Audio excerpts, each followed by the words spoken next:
मतमोजणी उद्या होणार होती की आता नागपूर खंडपीठाने असा निर्णय दिलाय की एकत्रितरित्या 21 तारखेला म्हणजे ज्या उर्वरित ज्या नगरपालिका त्यांची निवडणूक 20 तारखेला होणार होती, तर आता 21 तारखेला एकत्रित निकाल द्या, मतमोजणी 21 तारखेला होईल. अजून मी काही निकाल वाचलेला नाही, पण तो जर खंडपीठाने दिलेला निकाल असेल तर तो सर्वांना मान्यच करावा लागेल. पण आता जवळपास गेले 25-30 वर्ष किंवा त्याहीपेक्षा जास्त मी स्थानिक स्वराज्य संस्थांच्या निवडणुका पाहतोय, पण असं पहिल्यांदा घडतंय की घोषित केलेल्या निवडणुका पुढे चाललेल्या आहेत, त्याचे निकाल पुढे चाललेले आहेत. मला असं वाटतं की एकूणच जी काही सगळी पद्धती आहे ही पद्धती काही फार योग्य वाटत नाही. अर्थात खंडपीठ स्वायत्त आहे, त्यांनी निकाल दिला तो सगळ्यांना मान्य करावा लागेल.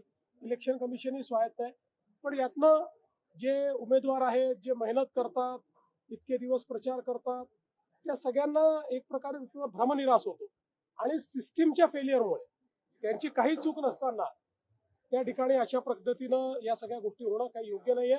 मला असं वाटतं अजून खूप निवडणुका इलेक्शन कमिशनला घ्यायच्या आहेत. या सगळ्या प्रक्रियेमध्ये निवडणूक आयोगाने सुधार आणला पाहिजे आणि किमान पुढच्या निवडणुकांमध्ये तरी असं होणार नाही हे निवडणूक आयोगाने बघितलं पाहिजे असं माझं मत. राज्य निवडणूक आयोगाची चूक वाटते, कारण ज्या प्रकारे दिवस दिले नाही, अपील केल्यानंतर 3 दिवस द्यायचे होते, त्यानंतर काही निवडणुका पुढे ढकलल्या आणि आता हा निर्णय येतो कोर्टाचा 24. आता माझं तरी मत असं आहे की मी चूक म्हणणार नाही. माझं मत असं आहे की जो काही कायदा आहे त्याचं चुकीचं इंटरप्रिटेशन हे करण्यात आलेलं आहे. हे निवडणूक आयोगाचे वकील कोण आहेत मला माहित नाही. विथ ऑल ड्यू रिस्पेक्ट अतिशय चुकीचं इंटरप्रिटेशन केलेलं आहे, कारण इतके वर्ष या निवडणुका आम्ही लढवतो आहोत, त्याचे नियम आम्ही बघितलेले आहेत. मीही अनेक वकिलांची त्याचा सल्लामसलत केलेली आहे. माझं मत आहे की हे चुकीचं इंटरप्रिटेशन आहे आणि त्यातनं ही निवडणुकीची सगळी प्रक्रिया, कारण मी पुन्हा एकदा सांगतो की ज्या ठिकाणी सगळ्या गोष्टी फॉलो झालेल्या आहेत अशा ठिकाणी कोणीतरी कोर्टात गेलं आणि कोर्टाने त्याला दिलासाही दिला नाही, तरी तो केवळ कोर्टात गेला म्हणून त्या ठिकाणी निवडणुका पुढे नेणं हे कुठल्याच तत्वात बसत नाही. हे अतिशय चुकीचं घडलेलं आहे. ठीक आहे, आता मी त्याच्यावर अधिक बोलणार नाही. या संदर्भात माझी पर्सनल नाराजी ही मी कालही प्रगट केलेली आहे आणि ती कायद्यावर आधारित आहे. माझी काही इलेक्शन कमिशनवर नाराजी नाहीये. माझी नाराजी कायदेशीररित्या होत नाही याच्यावर आहे. जे 50% वरती आरक्षण गेलेलं आहे,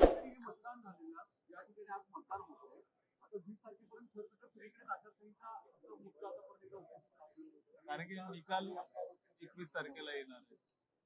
आता ते परत इलेक्शन कमिशनने ठरवायचं आहे, पण केवळ 24 ठिकाणी निवडणुका व्हायच्या आहेत म्हणून 284 पैकी सगळी मतमोजणी पुढे करणं हे मला तरी योग्य वाटत नाही. पण ठीक आहे, मी त्याच्यावर यापेक्षा अधिक बोलणार. सर, दुसरीकडे एकीकडे मतदान सगळीकडे सुरू आहे, मात्र दुसरीकडे गोपनीयतेचा प्रश्न देखील उपस्थित झालेला आहे. संतोष बांगर स्वतः जाऊन अशा पद्धतीच्या तिथे मतदान करा अशा पद्धतीच्या सूचना देतात.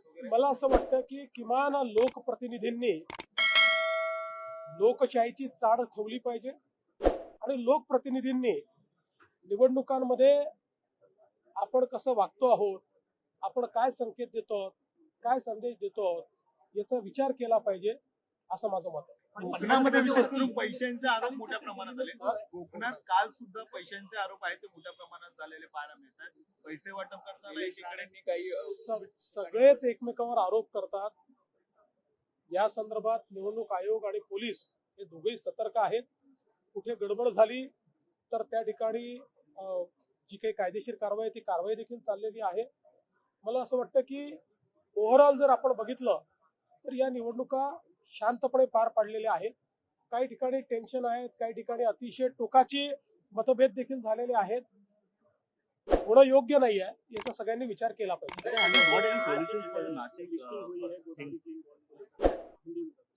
मुझे बहुत खुशी है कि हमारे प्रधानमंत्री मोदी जी हमेशा ये कहते हैं कि हमारे म्यूनिसिपल कॉर्पोरेशंस ने बॉन्ड मार्केट एक्सेस करना चाहिए, और आज नासिक म्यूनिसिपल कॉर्पोरेशन ने जो नासिक और त्र्यंबकेश्वर में कुंभ मेला होने वाला है उसके चलते क्लीन गोदावरी बॉन्ड्स आज इशू किए हैं। और मुझे इस बात की भी खुशी है कि ये जो बॉन्ड्स है ये 4 टाइम्स सब्सक्राइब हुए, 4 गुना ज्यादा सब्सक्राइब किए गए हैं। एक प्रकार से जो म्यूनिसिपल कॉर्पोरेशन है इसमें इन्वेस्टर का विश्वास इस माध्यम से दिखता है। और इन बॉन्ड्स को इश्यू करने के लिए केंद्र सरकार ने भी बड़ा इंसेंटिव दिया है। 26 करोड़ रुपए इंसेंटिव के रूप में हम म्यूनिसिपल कॉर्पोरेशन को मिलेंगे और साथ साथ अर्बन चैलेंज फंड को भी एक्सेस म्यूनिसिपल कॉर्पोरेशन कर पाएगी। तो कुंभ मेला तक बहुत महत्वपूर्ण कार्य इस माध्यम से म्यूनिसिपल कॉर्पोरेशन करेगी।